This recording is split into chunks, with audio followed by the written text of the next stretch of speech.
Kamal sir ரசிகர்களுக்கு ஒரு special வணக்கம். மணி சார் ரசிகர்களுக்கு ஒரு ஸ்பெஷல் வணக்கம். ரெஹமான் சார் ரசிகர்களுக்கு ஒரு ஸ்பெஷல் வணக்கம்.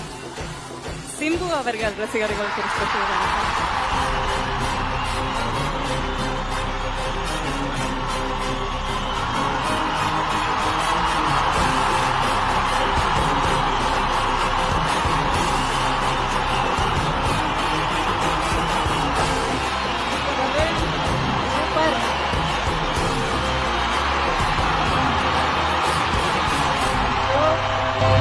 பேச 5 நிமிஷம் தான் கொடுத்திருக்காங்க.